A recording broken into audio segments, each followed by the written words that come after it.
Yo, yo, yo, what's up? Welcome to Thors-Kin Podcast. Al, as usual, and Jimmy. How's it going? Up in the hizzle. Please, can we just get someone else to come in and do the introduction so you don't embarrass yourself anymore each and every time? Fucking love it. You love it. He's like, he comes, I'll come on the mic and he's like, oh, bit of Al. I look forward to this every week. I look forward to it, but not for those reasons. It's awesome to be here again, though. We've got a subject that I want to get balls deep into this week as well. So even though you're going to really piss me off with it, it's going to be a good one. But do you want to do a little bit of housekeeping before we get into it? Yeah, we can do. Let's get straight into that. Firstly, I've got. Should we do all the e-begs first? I'm not going to wait until the end of the show to do this like we usually do because I don't think sort of everyone gets towards the end of it. So I don't care if you even go on to like it or not. Give it a fucking thumbs up. Give us a subscribe.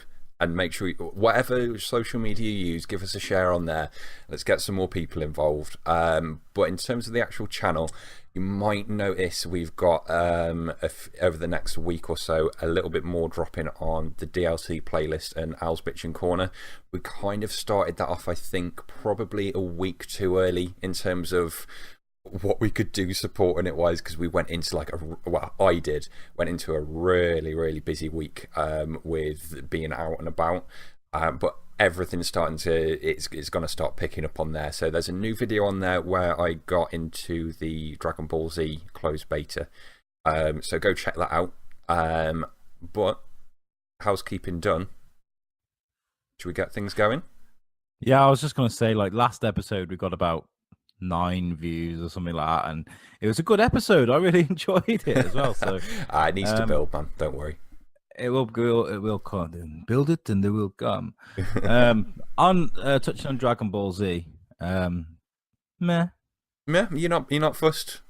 I've never ever watched a Dragon Ball Z episode. Never indulged in that. Then it's not for you. That's the thing. Games like that, they're for the fans. Like, people like share stuff like all the Berserk stuff, Attack on Titan, One Piece, all that kind of stuff, and I look at stuff like that and I'm like, I don't know the characters, I don't know the stories, I generally don't like anime, so I don't buy into it. Like, I just grew up with Dragon Ball Z because as a kid watching Cartoon Network or whatever it was on, Toonami and stuff like that, I fucking loved it. It was the best. But I went into anime for me. It's always like they try and cover like a serious topic. They'll talk about the death of someone's family, and there'll still be someone in the background going, and just some weird shit. Like, and it's just, it doesn't do it for me. I don't want like someone that's about to kill someone sound like a 12-year-old boy. You know what I mean? It just doesn't make sense. Yeah, it's a little bit weird. Like, I think because obviously it's Japanese, a lot of the Japanese culture influences it, and it just penetrates every little bit. And they're just very, I want to say this without fucking offending an entire nation. Their views on like age limits and stuff like that are a lot different to what we have in Western culture. So they're fucking childish. Yeah, fucking childish. I'm joking. And you can take the ish off the end of that and put Ren as well. Yeah, but no, like, okay, if you're not into it, it's not massively your thing. But I grew up on Dragon Ball Z, and I think that the second game in the Budokai series was awesome, and I loved that, but everything since has just been shit. So to get like just a traditional fighters, and you know me, I love my fighting games, so it was just so refreshing and like uplifting to get into a game Dragon Ball Z themed that was really decent. So, he likes his fighters, he's just not very good at them. Oh, fuck off, we've had this discussion already. I was going to say, yeah, anime for me. I think I may have posted about it, but I was going to try and review Castlevania for the show, and I did start watching it. I got about 2 or 3 episodes in, and I was just like, no. I can't do it. I mean, I'd like to get someone on the show to explain to us more about anime, different types of anime, because I know I know a few people that are really into it, like, you know. Yeah. virgins mainly. I'm joking. But no, I would like to get someone on the show and to talk about it because we want to cover everything. So Yeah, I think it's not necessarily that I just don't. I don't know how to word this. It's just not generally my thing. I used to be quite into it. I like the art style of stuff. Don't get me wrong. Because I used to be like massively into like drawing and doing stuff like that, and I used to love anime back then. But it's kind of I never grew out of Dragon Ball Z because it's just, you know, when something just becomes part of you. And unless you become really boring in the future, you're still allowed to be into the childish things. But I think generally I grew out of a lot of it. But now the game in general, it's gonna be a really good one. I really think so. I'll come and kick your ass at it if you like. Probably. I'm not gonna lie. Yeah. But did you ever watch Pokemon as a kid? Oh fuck! Who didn't?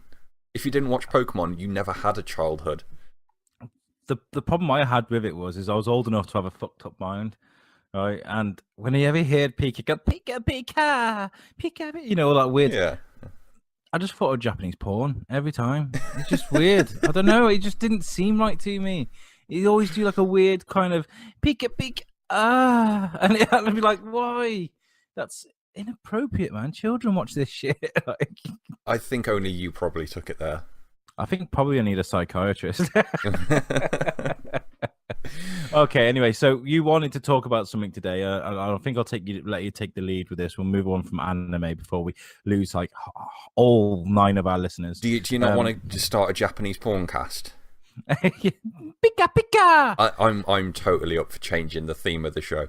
Do you want to go straight into what we were on about then, or do you want to cover your side of things? No. I wanted to start off with what you want to talk about, because I've got 2 subjects I want to talk about that link into each other, but will take a while. All right then. Right. Okay. So, the king of all games ever, the best game ever made, not Final Fantasy VII, not Zelda, what's Ocarina of Time, but Halo 3. Army Men 3D. Army Men 3D has turned 10 years old. That game was awesome as well. Now, Halo 3 has just turned 10 years old, and I kind of wanted to do a little bit of a tribute / discussion / where it's going in the future, what's going on with it, or you know, cover what's happening around updates to games and stuff like that. So yeah, 10 years ago, 2 days ago, and 10 years turned 10 years old. It was released rather. Dude, Halo 3 for me was just, I can see people when they're watching this, they get to see a thumbnail. I get to see your ugly mug, and I don't like that fucking frown on your face. I liked it. Right? I had it pre-ordered like weeks before it came out, and I was really excited. I've always loved Halo, always loved it. And I remember skipping to the shop. I mean, I was probably 18, 19. You're still skipping. Skipping to the shop. No, I was probably 20. I was 20. 21. Oh, it's 10 years ago. I'm 31. I can do math.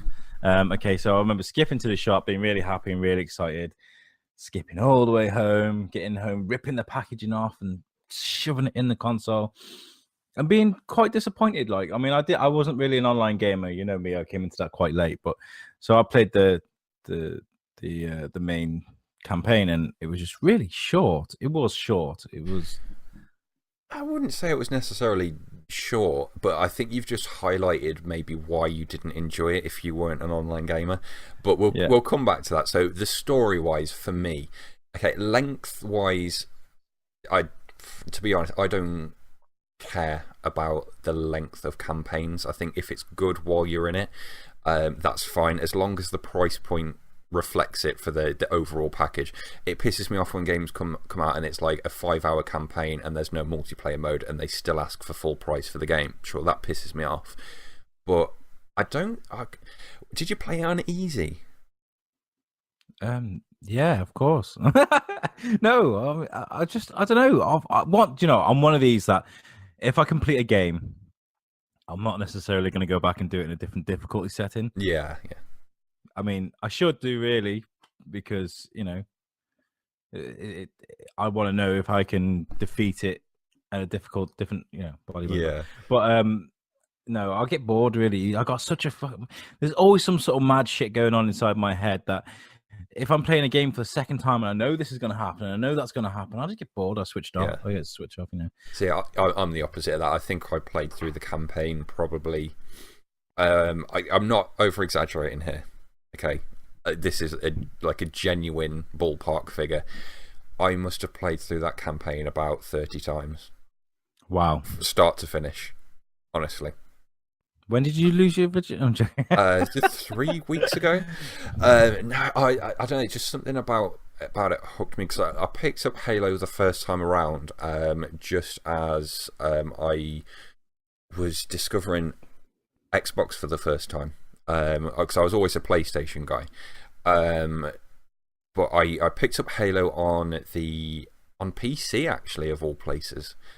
Played it there, thought, oh, this is fucking awesome. Back on like when PCs were like, you remember the old monitors and the old TVs when they had like breeze blocks on the back of them?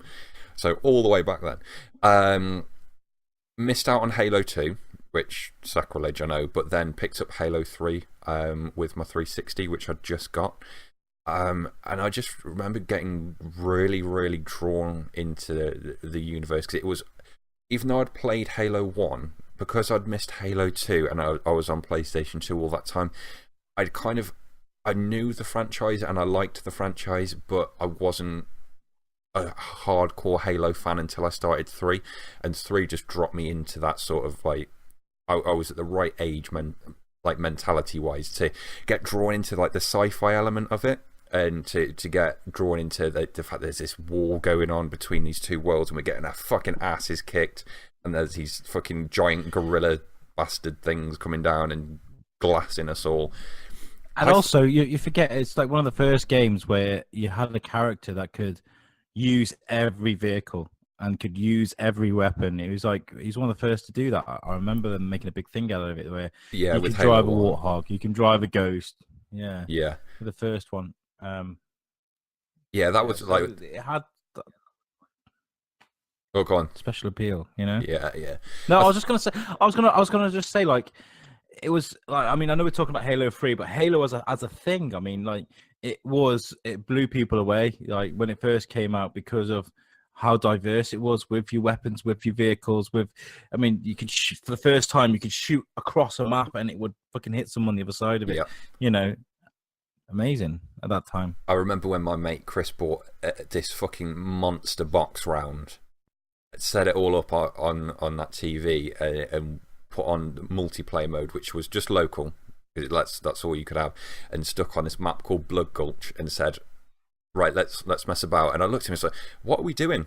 We're just killing each other, we're just messing about. And up to that point I'd played like Red Faction 1 and 2, and like Red Faction 2 was one of the first games that I'd played personally that had like bots and stuff like that, so you could play multiplayer modes offline. And it stuck Halo 1 on, and basically it was just me and him, and I was thinking, well, what are we doing? There's no score count, there's no like first to 10 kills or anything like that, but we were just lobbing plasma grenades at this Warthog and seeing bits fly off it, and we were just like, oh my fucking god, this is incredible. But yeah, getting back into like Halo 3 specifically, I think part of the reason why maybe it didn't carve a place for you was a lot of the... Halo 2 had kind of come in and just took world by storm for multiplayer. Halo 3 was that one where Xbox Live was like overly accessible now. Like anyone could just get on it. Internet speeds were picking up for everyone, so that majority of people could get into online gaming. It wasn't for like, do you have good internet or not? Can you actually... Do you know, like... We've moved past the point where it's LAN parties and stuff where you have to take it around people's houses, because 360 pushed that. That for me, like I remember spending about, honestly, the full 6 weeks holiday that we have over here for when we're off school. I hardly moved outside of my bedroom. It's this might like this might sound really weird, but whenever we have like blue skies and everything, like during our summer, it instantly makes me think of Halo because I was sat inside looking outside was blue skies, and that was my summer for all of 2000 and what would have been 2008 because it came out 2007 September. So all of that following summer was just playing that. So that 2008 summer was just like absolutely insane. I like 1000G'd it over like multiple profiles and just absolutely annihilated the multiplayer. But I think some of the best map design was in that as well. I just had an image of this.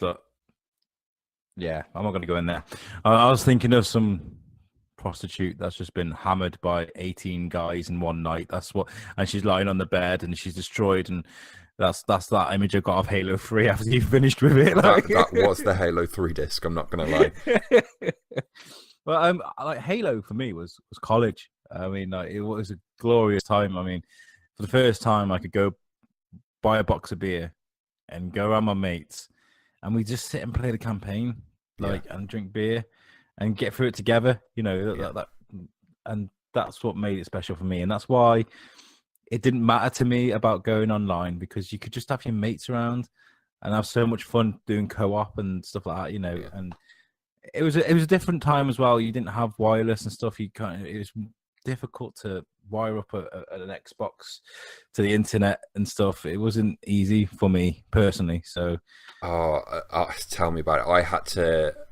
Where our hub was when we first got broadband, back when our broadband was like 3 megabytes, like it was shit. So we had to get it wired because there was. Remember those wireless adapters? They were fucking shit. So we had to plug it in, but it was.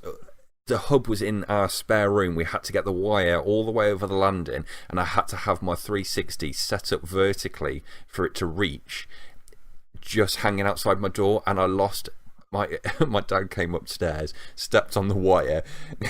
Was like, what the fuck was that? Came into my room and stepped on my Xbox, investigating it. I lost an Xbox to Halo 3 because of that, because of the wire. But wow. Yeah, so one of the things I wanted to go into was Halo 5 have done a bit of an update.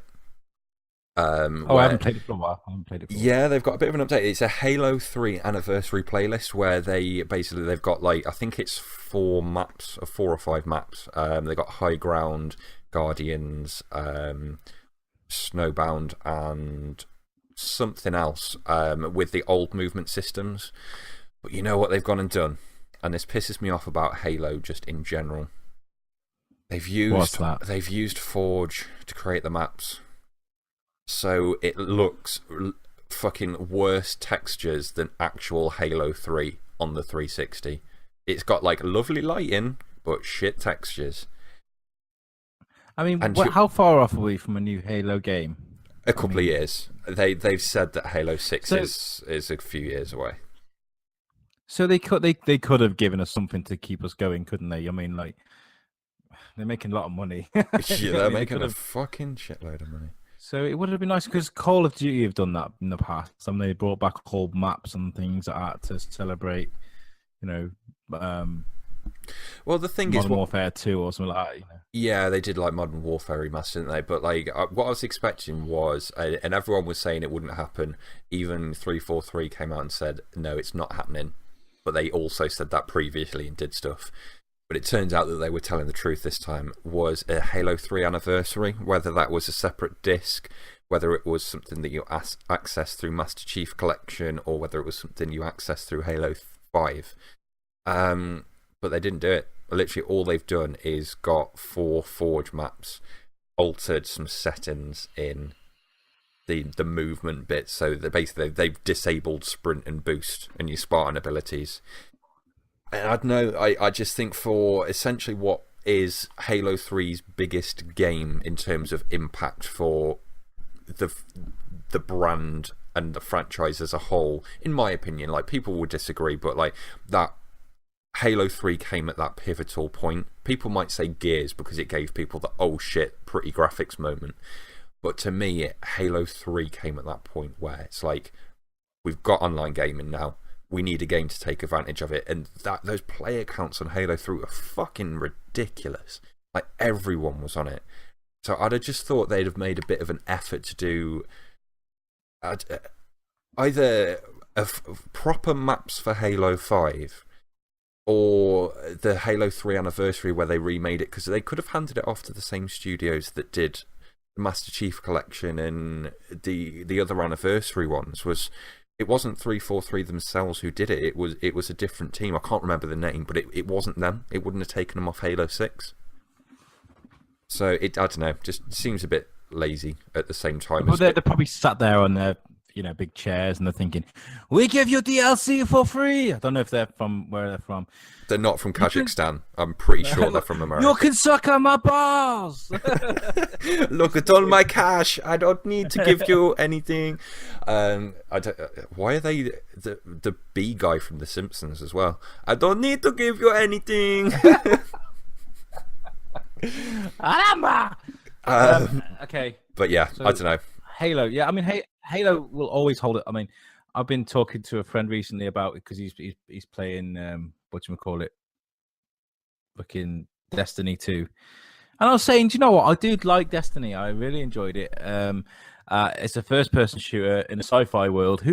What geek isn't going to like Destiny? Yeah. But Halo's always going to have that special because of how included I felt and how nice it was to sit around with my buddies. I mean, I know I had GoldenEye and stuff as a kid, but as a guy drinking beer, fucking fighting the Covenant and shit, like, it was just such a really warming moment with my buddy Alec when we were in college. We spent more time drinking and playing Halo than we did actually on college work. Like, so I don't think anyone had anything different.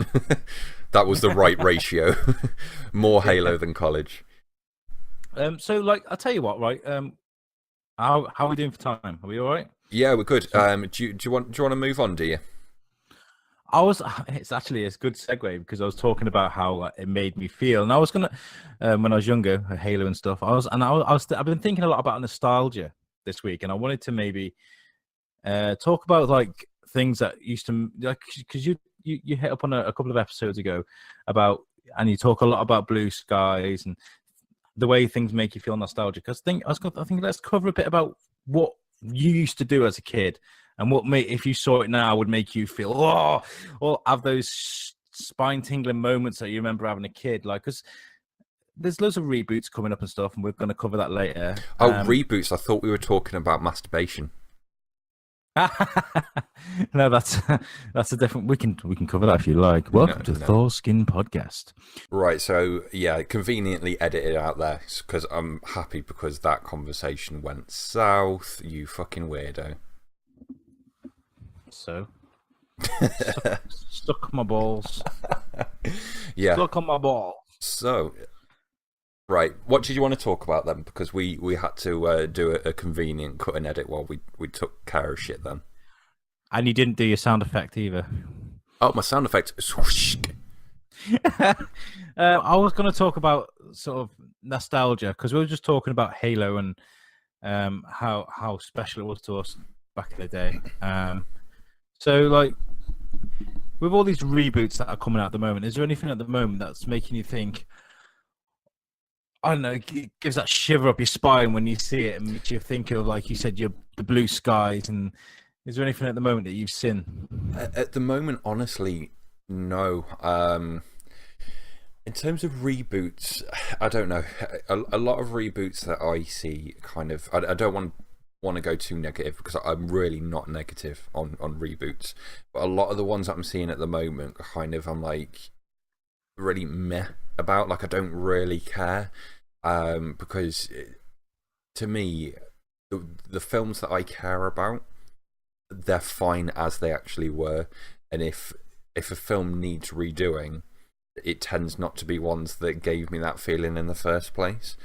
So I don't know, like those blue sky moments for me of nostalgia that give me shivers up my spine, they're reserved for films that franchises I think that have had they've been continued. Like, I'm a huge Jurassic Park fan, but we've got Jurassic World rather than a reboot. Star Wars is continuing with the saga rather than a reboot. New versions. I mean, don't get me wrong. Star Trek. Yeah, I like that. I want to come back to Star Trek as well in a bit. And Yeah. I've just read a really interesting story about Star Trek.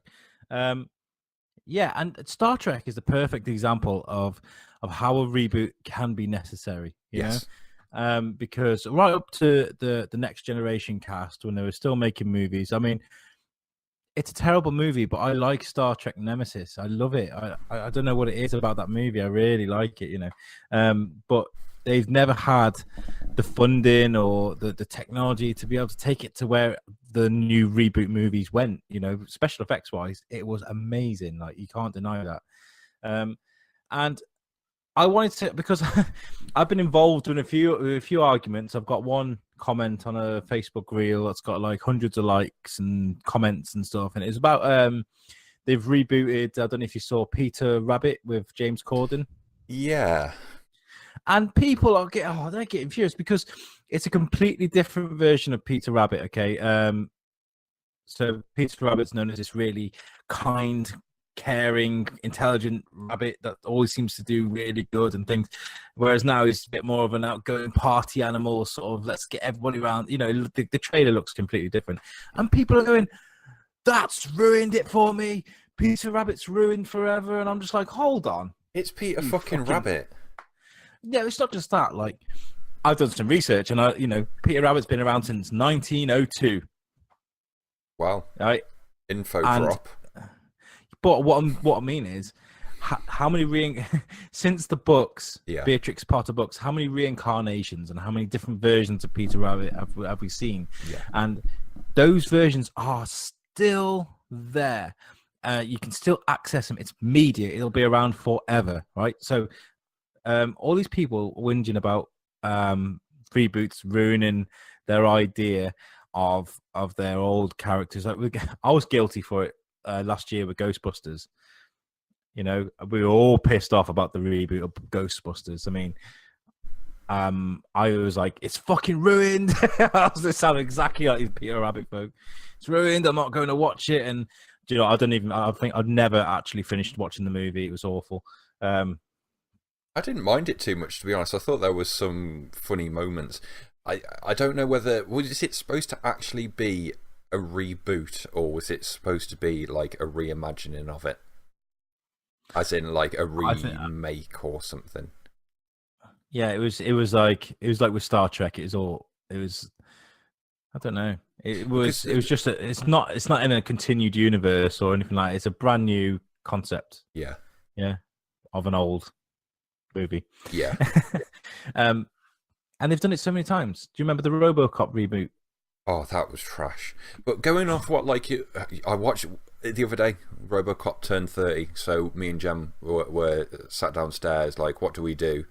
And because we had like a chilled night in, actually on her birthday, we did stuff outside that. She was 30, and yeah, RoboCop came on. It's like, RoboCop's 30 today, and we looked at each other like, fucking perfect. So we watched RoboCop. That film's so good. Going back to what you were saying though, you kind of hit the nail on the head. Like everything that you have gotten used to with nostalgic stuff, it's still all there. Like, if I think of Paddington Bear, I don't think of the CGI thing that floats down the stairs in a bathtub. Like, it's the terribly animated Muppet. Do you know what I mean? Yeah. It really doesn't matter. And I think it links in with, like, because like a lot of Star Wars fans hate the prequel movies. I mean, I know there are genuinely awful parts to those movies. You take that back, sir. You take. I that like back. No. I like the prequels. I will argue with anyone. I'm revving up to adding Star Wars fans to my bitching corner this week, because I just think the problem with Star Wars fans is they want to see those first three movies again for the first time. Like, they want to have that feeling back. It's a bit like heroin or a drug, Yeah. They're chasing that high. The prequels never hit that. They never got that because it was all new CGI that you'd never seen before, which was way too much, by the way. But, it didn't give them that feeling, and that's the problem with them. You know, Mm-hmm. some of the writing was dodgy, and Jar Jar Binks was. I like Jar Jar. Putting that out there, but I can see why people don't like him. You know. Yeah. But this is what I mean. Your idea of an original concept, like going to watch Star Wars for the first time, I didn't. You know, I watched it as a kid. I hated it. I learned to love it. You know. Yeah. But the original idea of that is it's still there. It still exists. Yep. You know. So people need to just relax a bit. We're gonna be getting a lot of reboots. I just posted about a new Die Hard movie they're thinking of doing. Fucking another Die Hard movie. What? Yeah, like with Die Hard, that's a franchise. Okay, so the where I stand on reboots is if it makes sense to revisit it for like a technological point. Let's just say that Disney took over Star Wars and was like, people like their butts will clench at this, but right, we're going to redo Star Wars, right? It would kind of make sense whether you want it or not. It kind of makes sense because Yoda looks shit, right? But if it doesn't make sense, don't touch it.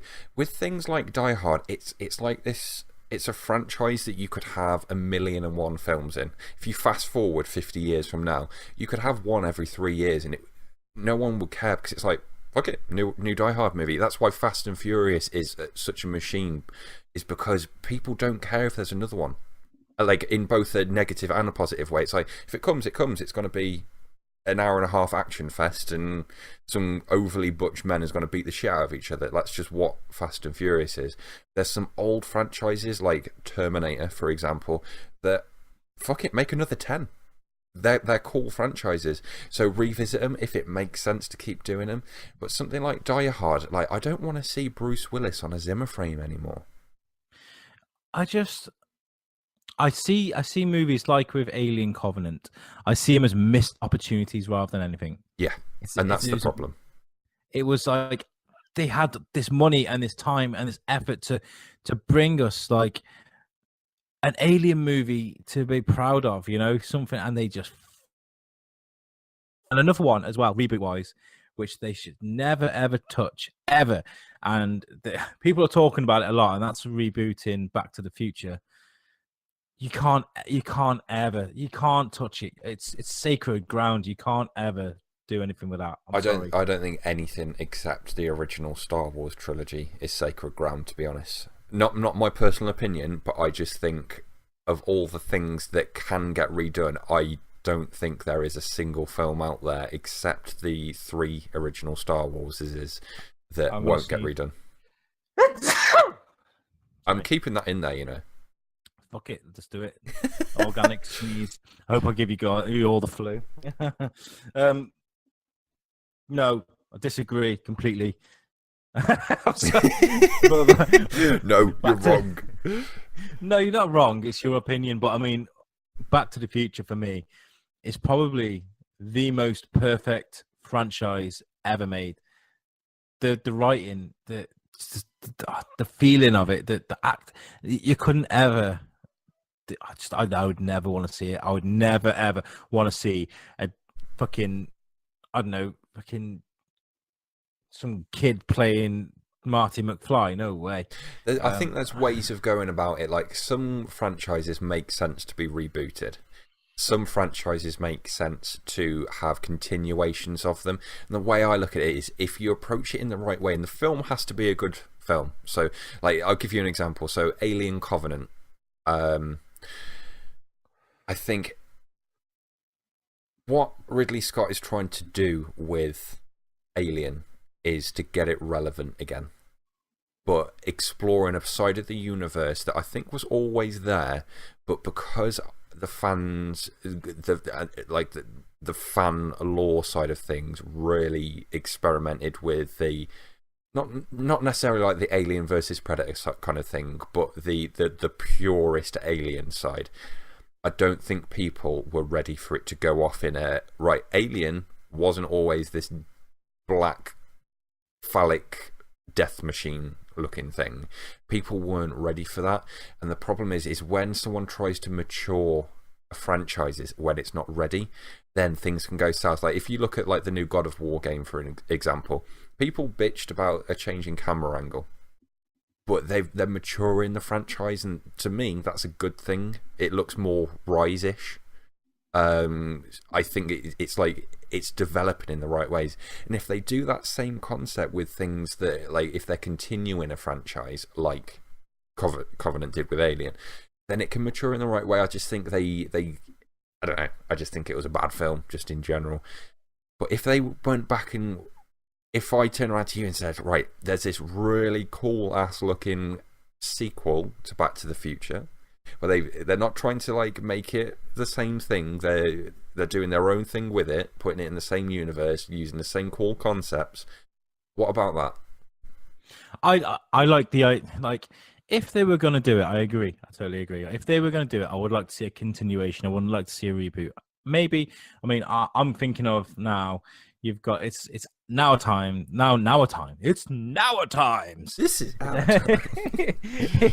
It's not. It's the present day, and you got kids fucking flicking through their phone or whatever, and you've got like a relative of Marty McFly who's sitting shaking in a wheelchair, and then they're playing in a garage, you know, and a battered old garage, and they pull like a cloth off a really old car, and you see the time machine, and then you hear the music, you know, and then the hairs prick up on the back of your neck, and they're asking him what it is, and he's saying you should never go down there, blah, blah, blah, and they try and do up this car. I don't know. I thought that would be quite cool. Get J.J. Abrams involved. He's the king of fucking reboots. Like, that's the only way it could be done. I wouldn't want to see a new Marty McFly and a new Doc. Yeah. That would just ruin it for me, you know? Yeah. So I'm not going to lie, between the new Star Wars and the new Star Trek, to me, that's the way to revisit, reboot, or remake a franchise, is get all the nostalgic bits in there. I mean, you might disagree with me here, but even Jurassic World, even though it was a bit cheesy in places and it was too clean and shiny, they had so many of the correct bits to bring that nostalgia back, with the music, the cues, the bits where they run up to her on the stairs, and it's like seeing Ellie and Tim run up to Papa Attenborough, whatever his name was. They had loads of little subconscious bits, and there's that bit as well where they find the old Jeep and the old lobby and stuff, and you could see all the old bits from the original movie. That was amazing. Don't get me wrong, like there was places that wouldn't have taken Jurassic World, but 90% of it was there. So if you do like remake these things, I just think it's down to the director and the writing and the actors. It's got to be that perfect storm, because when you're playing with something that has so much love, like if they do Back to the Future and stuff like that, you've got to do it right. So it just comes down to, are you going to do a RoboCop or are you going to do a Star Trek? And as well, it's messing with a concept that worked. Like with Ghostbusters, I'm not being sexist. I'm not. I really don't mind there being a female cast, right? But the one thing that made Ghostbusters special was the male banter, that camaraderie, that Egon, Ray, you know, that kind of the way they gelled together. Yeah, that made guys excited. It made them want to be. They felt part of it, you know. And I just think they messed with it too much. You know, stick with a concept that works. Yeah. If that's the one thing that sold the franchise in the first place, stick with it. Don't fuck about. You know. Yeah. I know we're in 2017, but I think what Ghostbusters struggled with, just touching on, I don't want to go like too deep because it's like an old franchise. I think it felt too much like Bridesmaids, in that a lot of the female cast films have that same sort of quick word banter where they're like sometimes over crude for the point of it, to try and get the laugh and stuff like that. I don't know, that's just how I kind of felt watching it, but I liked it. I'm a far cry from like how you disliked it. I thought it was a half decent film. I cried. I was like, this is bullshit. I've waited so long. I've been waiting since I was a kid for this reboot. Like, and I get why people would be upset by Peter Rabbit. I mean, after going away and thinking about it, it's completely illogical now, and I can see that. But at the time when I saw it, I was devastated. I was just like, what is this shit? I was angry. My wife was having to tell me to shut the fuck up because I was getting really annoyed. And recently they just remade the Tomb Raider films. Have you seen the trailer for that? Yeah, yeah. I don't even know where to begin with it. She is not Lara Croft. She is not my Lara Croft. Okay, so you're gonna go on about Angelina Jolie? No, I don't care about Lara Croft in a film at all. I don't give a fuck. I think Elektra is the closest thing to Lara Croft we've got. If she could do a proper English accent without the French thing, she's the closest looking, sounding, acting. Yeah. Like, they've made it look like the game, haven't they? They've gone on that kind of the younger, slimmer, kind of more modern looking girl. I've just got a feeling that it's gonna feel too much like a game movie. Like, it looks the same as the game. To be honest, some scenes are like scene for scene, like literally positions, framing, like the way that they portion the screen of everything is like for the game in certain bits. I'm gonna watch it with an open mind, but I've got a feeling we're gonna come away from it thinking like, mate, I do not give a shit about what I just watched. Let's go and watch it together. I'd like to do that. Yeah, me and you. We'll go and watch it together, and we'll bring our spouses as well. But what was I going to say? Yeah, I saw comments, people going, Angelina Jolie will always be Lara Croft to me. And I was thinking, did you watch the movies she made? They were dog shit. I don't think it was her fault, but they were dog shit. Okay, so reboots. I mean, is there something that you would like to see rebooted? I mean, I've talked about Back to the Future and if it was going to happen, how I would want it to happen. Is there anything you would like to see rebooted that hasn't been done? Yeah, so my favourite thing of all time, past Marvel, past Star Wars, past Halo, anything, is Predator. Oh, yeah. And Predator 1 and 2 are like one of my, well, however I need to phrase this, but they're right up there. And the world and the universe of Predator is like, I wouldn't want them to remake it because I wouldn't want Predator 1 and 2 to be sort of like pushed to one side and like almost ignored. But with Alien versus Predator 1 and 2, and then with Predators with fucking Kronos McGee, whatever his name is, they were just awful. I just want there to be Predator 3. Ignore all the rest of the shit. Okay, it happened, but we're kind of pushing that to one side. Predator 3 and continue that. So it's not a reboot, but just almost like an episode 7, if you will, or yeah, I'd say episode 7 more than Rogue One because it'll be a continuation of that, like something like that for that franchise. There is talk of it. There is talk of it taking Predator and putting them in an urban situation. I mean, I have read stories that they're going to take Predator and just throw him in a town, very similar to the second one. You know? Yeah, I mean, stuff like that's been being talked about since before Alien versus Predator 1. So I don't think it's happening. I really don't. Okay, so what about you? Well, they're in talk of a movie. No, it is a movie, but Spawn. Spawn for me is one of the greatest comic book heroes. It was my input into comic books. That's my first comic book I read was Spawn, and the 1998 version. It will always be special to me. But I spoke about it on the podcast before. I've watched it recently, the 1998 director's cut, and it's terrible.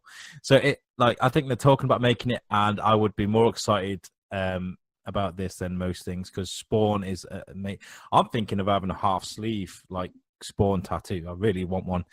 Like there's like Spawn, I don't know if you know, he's immortal. Yeah. He can't die, and there's a scene where he gets his head vertically split open. Yeah. And obviously he can't die, so he has to push his face together and tie it up with a shoelace. And there's a scene with him snarling with the lace down the middle of his face. It's an amazing comic book spread. Yeah, so Spawn would be my ultimate moment. let's have a look what else is in the news because I'm gonna get off from this because it is a dodgy ground, isn't it? Reboots. Yeah, it's all like personal situation. Like depending on what your experience is with it, whether you liked it in the first place, whether it was your Halo 3 type game, or whether it was your Halo 3 type game, because it was the same game, impacted two people differently. Films are exactly the same. So nicely put. Well done. done. What do you want to move on to then? I was going to shit on Inhumans very quickly. Go for it. I'm passing it over to you because my input on Inhumans is... there you go. That was my input on Inhumans.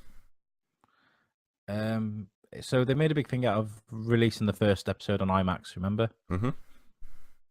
They put a lot of money into it, and it's been cancelled.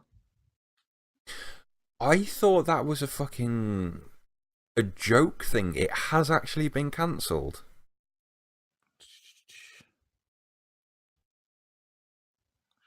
I'm reading. Oh no, it says they may have pulled the plug. It tanked. Like nobody got on with it. I think what they did is they put so much money into that first episode that they ran out of money for the whole season. So nobody wants to watch this shit. Like, yeah. Marvel for me are just kind of, because I've noticed it with the Netflix shows. I told you about the usual pattern that the Marvel Netflix programs are going on, you know, kind of introduction to the character. He's awesome. He has a beatdown with everyone. He loses his power. We all have a weepy episode. He gets his power back. He kind of kicks some ass, and then it fails at the end. That's the kind of and I think that Marvel have created this conveyor belt of just get something on the shelf. Just get it made, you know. I don't care what it looks like, and they're going to start treading in dodgy ground soon because they're having a lot of failed projects at the moment, and people are going to lose faith. So, if it is true and Humans has been cancelled and things like that, I think they're going to start losing a bit of popularity. I think we're starting to see the first smidgens, the first cracks in this superhero, like this era of superhero movies and media. I think we've seen the first cracks of it, you know, and it's quite sad to see. Well, I think the DC side is a gaping arsehole rather than a few cracks. But in terms of Marvel's side... yeah, but I mean... Yeah, I know what you mean. I disagree, though. I think there's this invisible bar between TV and movies, where if you're underneath that bar, it's kind of like this dingy I don't mean this offensively because I'm part of it, but this dingy underground world of like only invited people are allowed. Like, yes, I get that everyone has Netflix, but the people who care about it, no one cared about Inhumans. No one was going to go and watch something at the cinema that was a TV show. When something fails that people don't even care about, that you are right in that it's that first crack in, if you look at the machine as a whole, or that entire snowball thing that's going on. But the actual impact of it, because of how many people did actually, or more so didn't give a shit about it, I don't think it's going to impact anything. I think as soon as Ragnarok comes out and people are like, oh my god, it's all 80s themed, all that kind of stuff, people aren't going to give a shit about Inhumans. It's going to be like, you know, when Infinity War 2 comes out and whatever takes place after, and we look back at it of, well, it all happened, phase 3's done. People are going to be like, oh, remember that little project that they had that didn't work out? I wonder how that would have turned out. And, like, people aren't going to care about Inhumans. I think Marvel need to be really clever. There are so many things they could do. I mean, we talked about it before about extending the universe. But how cool would it be to be at the end of Infinity War?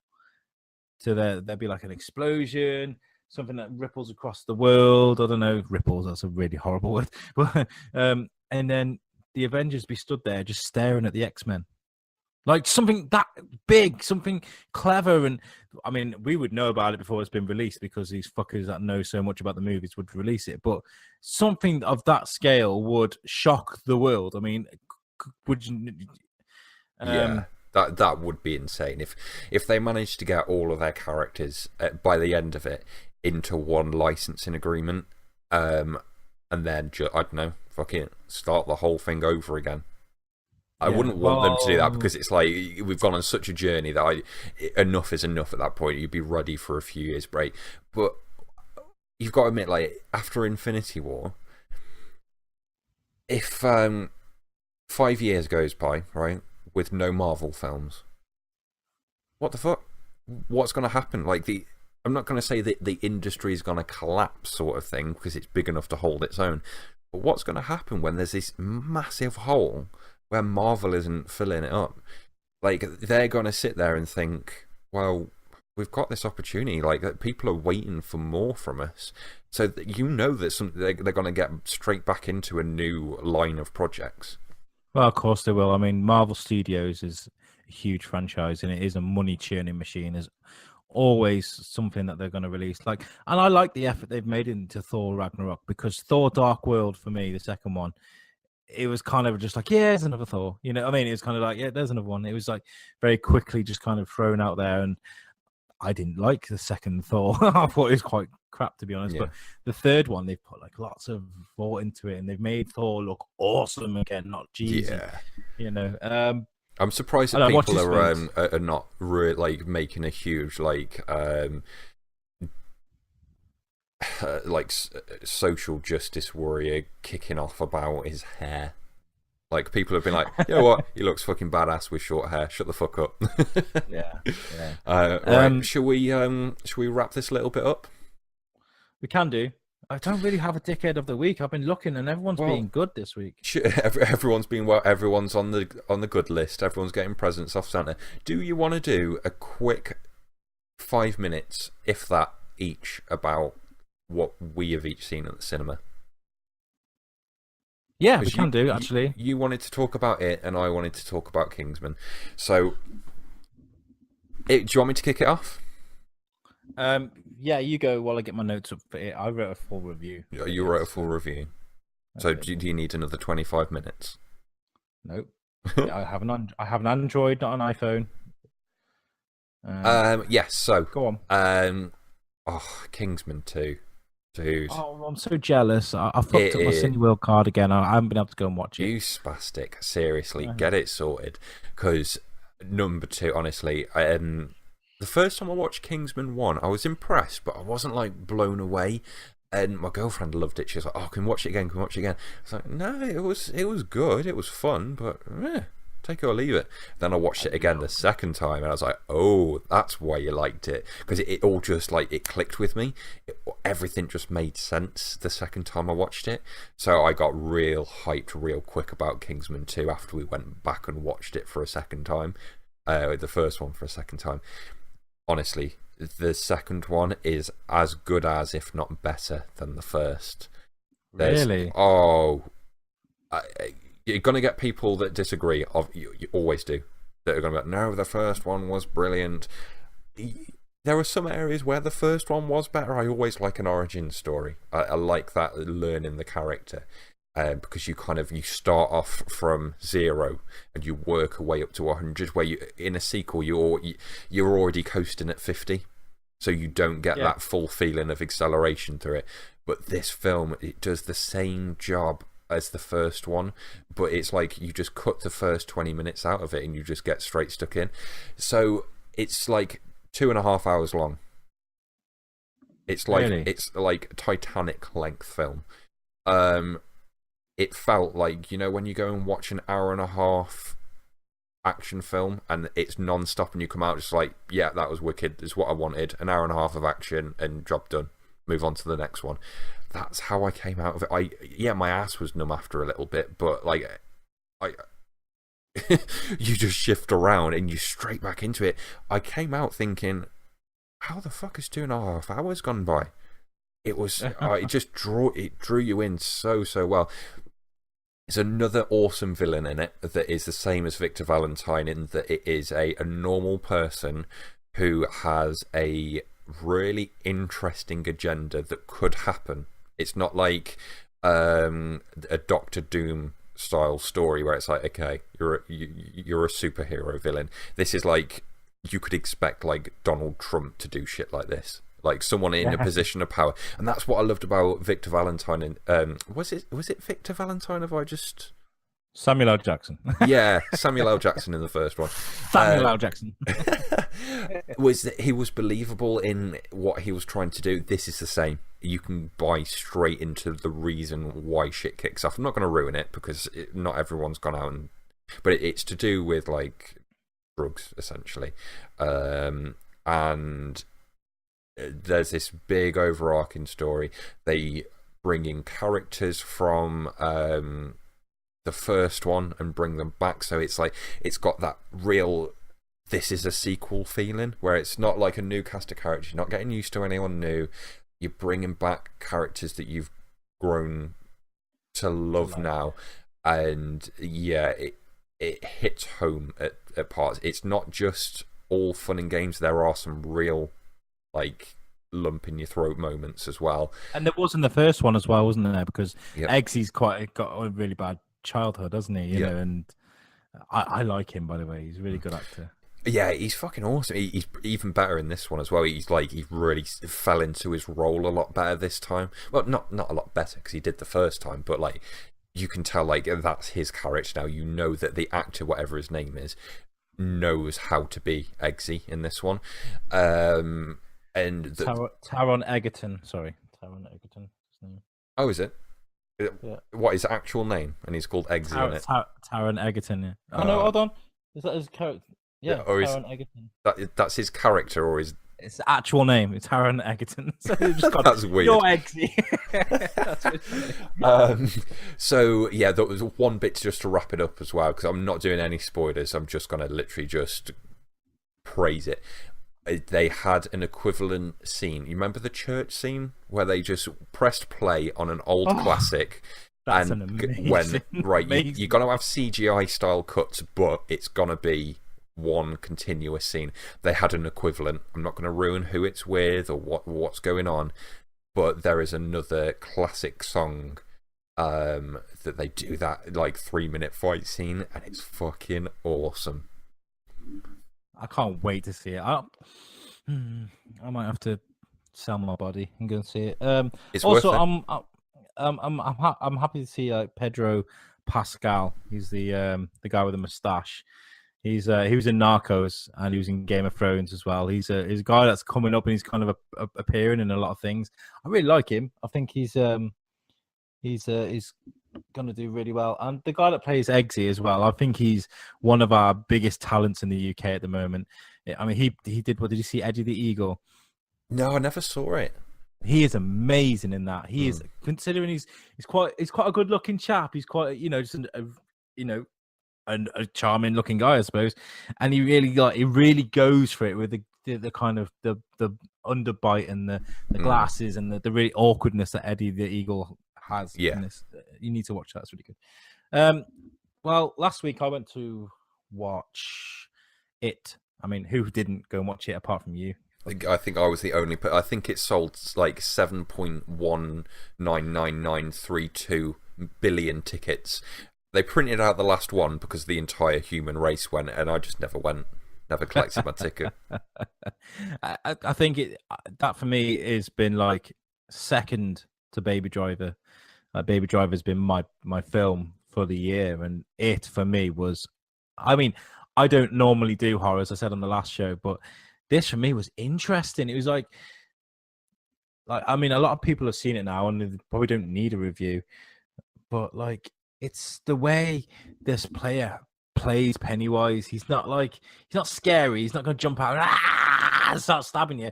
He's going to fuck with your head. He's gonna like use your fears against you. Like he's gonna he's gonna be watching, knowing what you're scared of, and he's gonna throw that at you. And it had like that real nostalgic Stranger Things kind of vibe about it, And yeah, I don't want to say too much about it because you haven't seen it, and I really don't want to spoil it for you. There isn't anything you can really spoil because it's a remake, but it's just Get into it. Just get. What about it was perfect? Don't worry about spoiling it for me because I think everyone has seen it as well. So go on. What I liked about it is it's very clever at psychologically fucking with your head. It's not like Scream. It's not like Saw or The Purge or anything like that where it's just jump out and scare you. It's going to make you think about things. Like there's a girl there that's like being like abused by her dad, and so when she looks at him, she sees her dad doing horrible things or being really awkward and horrible towards her. There's a guy that's a young kid who's his parent his mom has made him believe that he's got to take all these allergy pills and he's allergic to the world and things like that. So he's sick of when he goes and sees Pennywise, he sees a leper chasing after him because it's dirty and he's gonna catch something, and it's really clever. And basically it's a metaphor for young people getting over their fears, you know, and that's what I like about Stephen King. Is not going to do your basic gore fest. He's really good at tapping into what makes people human, and like, you know, that for me is fascinating. I find human beings fascinating to kind of watch and observe, and not in a creepy sense. I mean, I like looking at different cultures and seeing how people tick in different parts of the world and things like that. But this is universal. It's fear. And that's why I think it's resonated so well. And as well, the guy that plays Pennywise is absolutely perfect. He is just so creepy. He'll just stare at the camera, and then you'll see a bit of drools come from his and he's got, oh, it's so good. So good. You need to watch it, and it rightly deserves all the praise and the money it's getting because the way it's filmed and how authentic it feels is what sells it for me. Yeah. So go and watch that. I mean, what's my review?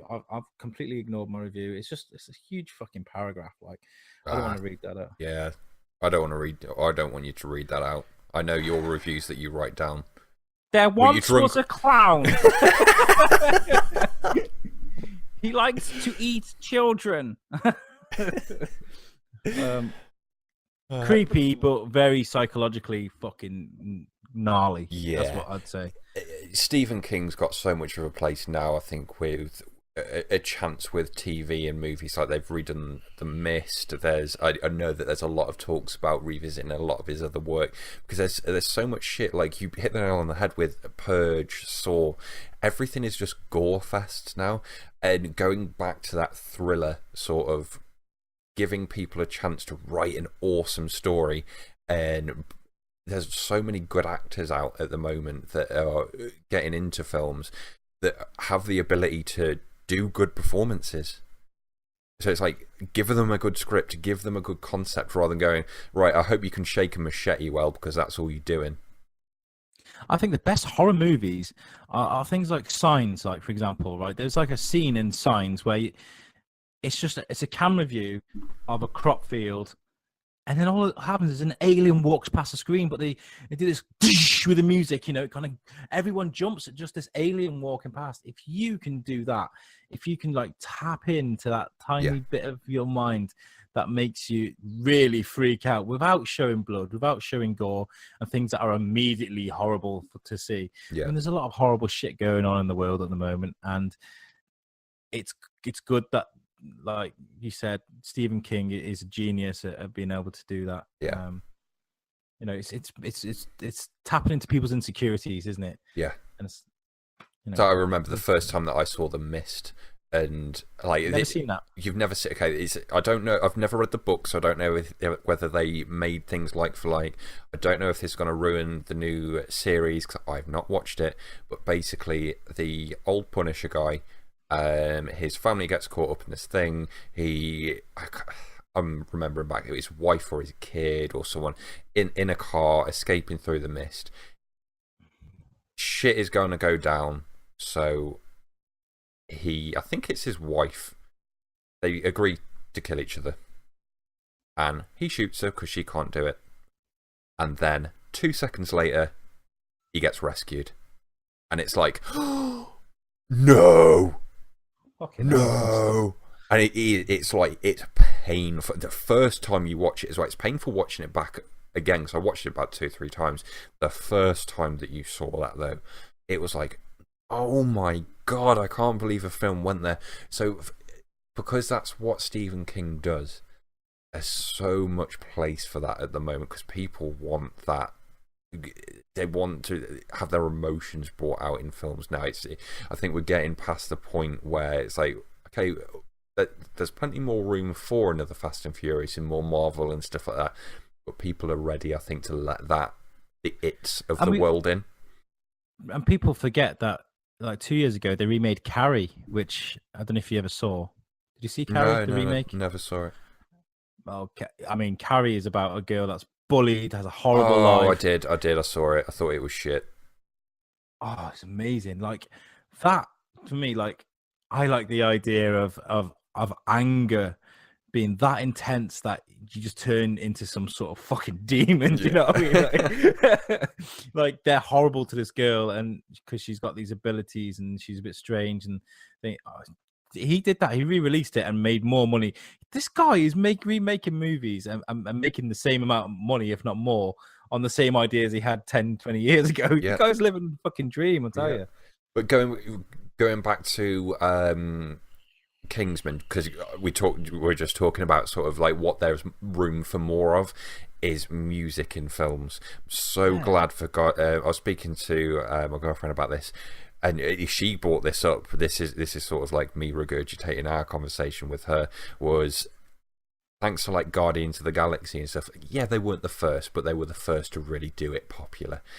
Leading on to Kingsman, leading on to Baby Driver, now Kingsman 2. Those opening up a new opportunity for a director to go, right, we've got a wicked song, it enhances action in a certain way, boom, stick a classic on, stick the volume up to 11. Yeah, it's as well. It's being able to just relax. Yeah. Like I hated musicals as a kid. I hate the idea of someone seeing me singing and dancing to a movie. Like, I don't know why. That's just the way I'm tapped. But I'm not ashamed to say that I love Pitch Perfect and Pitch Perfect 2, and the third one's coming out as well. These movies coming out and making people think, no, it's all right to dance. It's all right to be happy about a certain song, making you feel a certain way. And Guardians of the Galaxy was just perfect for that. Yeah. I mean, I've got the soundtrack to that, and I don't see it as me listening to old music. I listen to that and think of parts of the movie, and it makes me jig and dance around because I'm an idiot. Yeah. Like, I mean, and that's great. I mean, winner, chicken dinner. Cool. Well, I mean, I know my end. Are you still struggling on a dickhead of the week? I was just going to add one more thing you and everyone else needs to watch. Okay. Because very quickly, I want to talk about American Vandal. Have you been seeing anything about this? You're going to have to explain everything from scratch. Go. Okay. Very quickly. So you got these How to Make a Murderer programs and How to Catch a Murderer, all these documentaries about murders and the investigations, what people thought at the time, and they go for it was a massive thing like last year. Yeah. Well, they made like a mockumentary, and it's amazing. It's perfect, and it's called American Vandal. And basically, it's about this guy. It's set in a school, and this kid is spray painted 27 dicks on the faculty's cars, and he got expelled for it. Right. And they go into a full 8 episodes, so 8 hours of investigation as to why it couldn't be him, and they go on the way the dicks were painted. They go on text messages and emojis that were used in text messages and things like that. It's ridiculous. It's absolutely ridiculous, but it's perfect. And it also it taps up. It makes you look at today's kind of youth in a really innocent, but like a way that makes sense, if you know what I mean. You need to watch it. It's really, really good. I watched it in one sitting. I was lucky enough to have a bit of time, and I watched it all. 2 sittings I watched it in, and I really enjoyed it. Yeah, perfect. American Vandal, watch it. And when you watched it, we'll talk about it. Yeah. Okay. I'm not sure I can watch 8 hours of how someone spray painted a wall, but It's good. It's basically taking the piss out of all these programs that people love, Yeah. And as well, I want you to watch Rick and Morty. I want to talk about Rick and Morty with you. I want to sit there and revel in Pickle Rick and. Well, you know what I want? I want Walking Dead to be good again. So shut the fuck up. We can't get everything that we want. I think we should start a campaign. Get Jimmy onto Rick and Morty. For just, should we start a Patreon for just £2 a month? You can fund my wages to watch Rick and Morty. Yes, I will do it if you guys pay me for it. All 20 of you that watch. Yeah, £2 a month, or if you're in the States, then you get the shit end of the deal. I'm bumping that shit up to $6 a month, and yeah, I'll watch it and we can talk about Rick and Morty. But, okay, so no dickhead of the week, but we can go straight onto the superhero bar fight if you like. Yeah, if you want to. Superhero bar fight. Yeah, I love the shit. Where is my number generator? So we've got number 9 and number 20. Number 9 and number 20 is number 9 is the Queen from Alien. Yes. Versus Jean Grey. Oh no, pick another one. Pick another one. Right, so the Queen from Alien, I like that. Okay. Against 15 Green Arrow. What is wrong with this? What is going on? It's not really a random number generator. Is it like the things that we've talked about? Okay, so if you haven't watched the old ones, the reason why we're skipping past those is Jean Grey was the first one, and then Green Arrow was the second one that we did. Okay, the second one I got was 13, which is the Flash. So the Queen out of Alien versus the Flash. I think that's a clear winner already, and it's the Queen. Fuck you! There is no. How the fuck is the Flash going to beat something with acid for blood? Okay, he can punch real quick, but that just means his hands are going to be incinerated real quick. He could go back in time to before he was a baby and stamp on it. Oh fuck! Then the Flash could go against anyone and win. He can. He can. But that's bullshit. This is what I fucking hate about DC. They make their characters so fucking stupidly overpowered in one particular way, and then they have this one kryptonite thing that can stop them. It's like, okay, well, if Batman had kryptonite, he could beat Superman. Well, sure, if I had a fucking gun, I could go shoot someone, but shut the fuck up. The Queen would melt Flash. I don't think so. The Flash can do a lot more with his powers. He can create tornadoes. He can run around in circles. If a half-naked lady that looks like she's been awake for days and smells like shit can beat the Queen in a fucking crane machine, I'm pretty sure the Flash that can move at the speed of light or speed can, Yeah, but I think Ripley would also beat the Flash with a flamethrower. Ripley's Ripley. Okay. So we need to run down the scenario. Okay. Right. Okay. So Flash. They're in a bar. They're not all in a bar. It's called Superhero Bar Fight. They're not all in a fucking bar. The Queen sat there with a fucking party. It's been a hell of a day. She's got a gin and tonic. I've laid 25,000 eggs today. I'm so fucking tired. My ass hurts. So yeah, basically, the Queen is having a shit day. She's laid all these eggs, and someone knocks into her. So she grabs this person by the collar, and she hears this voice from across the room going, "Get off her, you bitch!" And yeah, it's the Flash, and he was just chilling out, just having a drink. Can I ask you a question?